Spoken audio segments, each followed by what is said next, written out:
इस वीडियो में चौथे चरण तक वोटिंग हो चुकी कुल 379 सीटों के एग्जिट पोल पर चर्चा करेंगे, जिनमें सबसे पहले अगर बात करें बिहार की तो यहाँ पर लोकसभा की कुल 40 सीटें हैं, जिनमें से चौथे चरण तक 19 सीटों पर वोटिंग हो चुकी है, जिनमें से एनडीए के खाते में 4 सीटें जाने की संभावना है, जबकि इंडिया के खाते में 15 सीटें जाने की संभावना है। इसके बाद अगर बात करें आंध्र प्रदेश की तो यहाँ पर लोकसभा की कुल 25 सीटें हैं, जिनमें से चौथे चरण तक पूरी 25 सीटों पर वोटिंग हो चुकी है, जिनमें से एनडीए के खाते में 14 सीटें जाने की संभावना है, जबकि इंडिया के खाते में एक भी सीट जाने की संभावना नहीं है। इसके अलावा वाईएसआरसीपी के खाते में 11 सीटें जाने की संभावना है। इसके बाद अगर बात करें अरुणाचल प्रदेश की तो यहाँ पर लोकसभा की कुल 2 सीटें हैं, जिनमें से चौथे चरण तक पूरी 2 सीटों पर वोटिंग हो चुकी है, जिनमें से एनडीए के खाते में 2 सीटें जाने की संभावना है, जबकि इंडिया के खाते में एक भी सीट जाने की संभावना नहीं है। इसके बाद अगर बात करें असम की तो यहाँ पर लोकसभा की कुल 14 सीटें हैं, जिनमें से चौथे चरण तक पूरी 14 सीटों पर वोटिंग हो चुकी है, जिनमें से एनडीए के खाते में 9 सीटें जाने की संभावना है, जबकि इंडिया के खाते में 5 सीटें जाने की संभावना है। इसके बाद अगर बात करें छत्तीसगढ़ की तो यहाँ पर लोकसभा की कुल 11 सीटें हैं, जिनमें से चौथे चरण तक पूरी 11 सीटों पर वोटिंग हो चुकी है, जिनमें से एनडीए के खाते में 4 सीटें जाने की संभावना है, जबकि इंडिया के खाते में 7 सीटें जाने की संभावना है। इसके बाद अगर बात करें गोवा की तो यहाँ पर लोकसभा की कुल 2 सीटें हैं, जिनमें से चौथे चरण तक पूरी 2 सीटों पर वोटिंग हो चुकी है, जिनमें से एनडीए के खाते में 1 सीट जाने की संभावना है, जबकि इंडिया के खाते में भी 1 सीट जाने की संभावना है।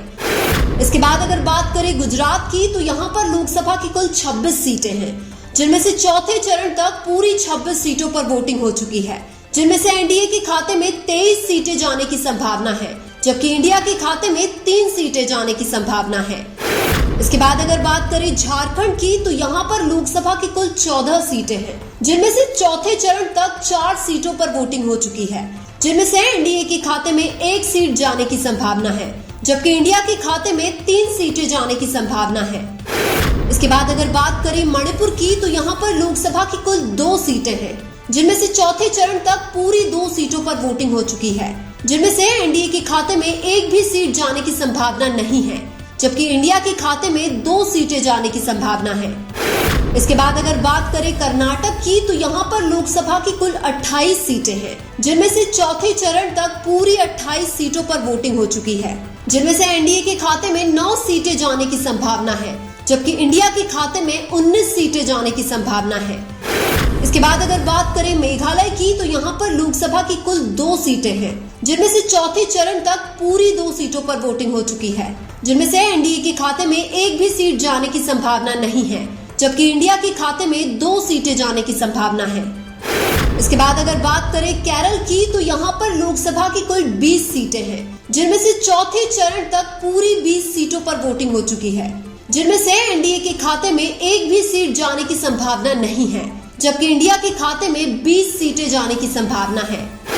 इसके बाद अगर बात करें मिजोरम की तो यहाँ पर लोकसभा की कुल 1 सीट है, जिनमें से चौथे चरण तक उस 1 सीट पर वोटिंग हो चुकी है, जिनमें से एनडीए के खाते में एक भी सीट जाने की संभावना नहीं है, जबकि इंडिया के खाते में 1 सीट जाने की संभावना है।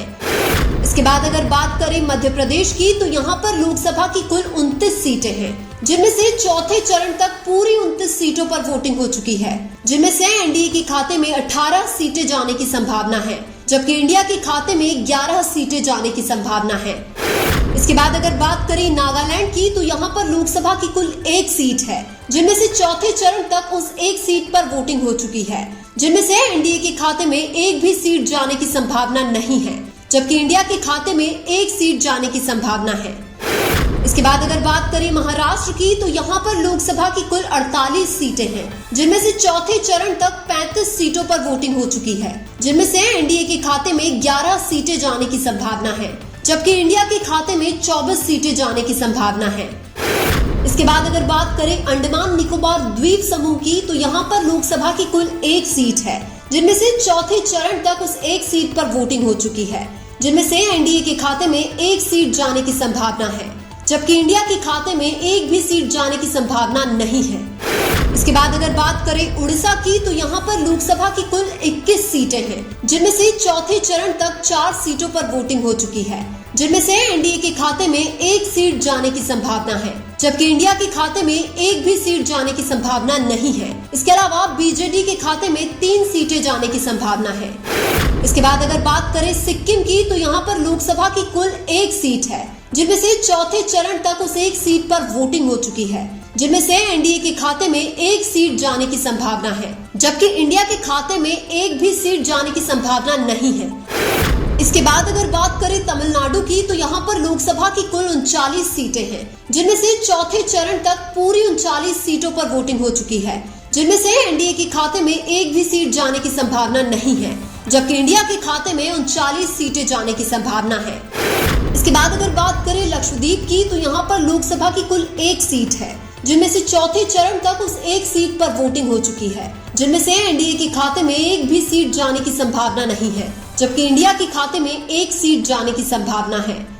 इसके बाद अगर बात करें तेलंगाना की, तो यहाँ पर लोकसभा की कुल 17 सीटें हैं, जिनमें से चौथे चरण तक पूरी 17 सीटों पर वोटिंग हो चुकी है, जिनमें से एनडीए के खाते में एक भी सीट जाने की संभावना नहीं है, जबकि इंडिया के खाते में 11 सीटें जाने की संभावना है। इसके अलावा बीआरएस के खाते में 6 सीटें जाने की संभावना है। इसके बाद अगर बात करें त्रिपुरा की, तो यहाँ पर लोकसभा की कुल 2 सीटें हैं, जिनमें से चौथे चरण तक पूरी 2 सीटों पर वोटिंग हो चुकी है, जिनमें से एनडीए के खाते में 1 सीट जाने की संभावना है, जबकि इंडिया के खाते में भी 1 सीट जाने की संभावना है। इसके बाद अगर बात करें पश्चिम बंगाल की, तो यहाँ पर लोकसभा की कुल 42 सीटें हैं, जिनमें से चौथे चरण तक 18 सीटों पर वोटिंग हो चुकी है, जिनमें से एनडीए के खाते में 2 सीटें जाने की संभावना है, जबकि इंडिया के खाते में एक भी सीट जाने की संभावना नहीं है। इसके अलावा टीएमसी के खाते में 16 सीटें जाने की संभावना है। इसके बाद अगर बात करें पौंडीचेरी की, तो यहाँ पर लोकसभा की कुल 1 सीट है, जिनमें से चौथे चरण तक उस 1 सीट पर वोटिंग हो चुकी है, जिनमें से एनडीए के खाते में एक भी सीट जाने की संभावना नहीं है, जबकि इंडिया के खाते में 1 सीट जाने की संभावना है। इसके बाद अगर बात करें जम्मू और कश्मीर की, तो यहाँ पर लोकसभा की कुल 5 सीटें हैं, जिनमें से चौथे चरण तक 3 सीटों पर वोटिंग हो चुकी है, जिनमें से एनडीए के खाते में एक भी सीट जाने की संभावना नहीं है, जबकि इंडिया के खाते में 3 सीटें जाने की संभावना है। इसके बाद अगर बात करें राजस्थान की, तो यहाँ पर लोकसभा की कुल 25 सीटें हैं, जिनमें से चौथे चरण तक पूरी 25 सीटों पर वोटिंग हो चुकी है, जिनमें से एनडीए के खाते में 12 सीटें जाने की संभावना है, जबकि इंडिया के खाते में 13 सीटें जाने की संभावना है। इसके बाद अगर बात करें उत्तर प्रदेश की, तो यहाँ पर लोकसभा की कुल 80 सीटें हैं, जिनमें से चौथे चरण तक 39 सीटों पर वोटिंग हो चुकी है, जिनमें से एनडीए के खाते में 25 सीटें जाने की संभावना है, जबकि इंडिया के खाते में 14 सीटें जाने की संभावना है। अगर चौथे चरण तक ओवरऑल 379 सीटों की चर्चा करें, तो एनडीए के खाते में 135 से 140 सीटें जाने की संभावना है, जबकि इंडिया के खाते में 195 से 200 सीटें जाने की संभावना है, जबकि अन्य के खाते में 40 से 45 सीटें जाने की संभावना है। लेकिन आपके अनुसार 2024 में देश के अंदर किसकी सरकार बनेगी? कमेंट करके जरूर बताइए।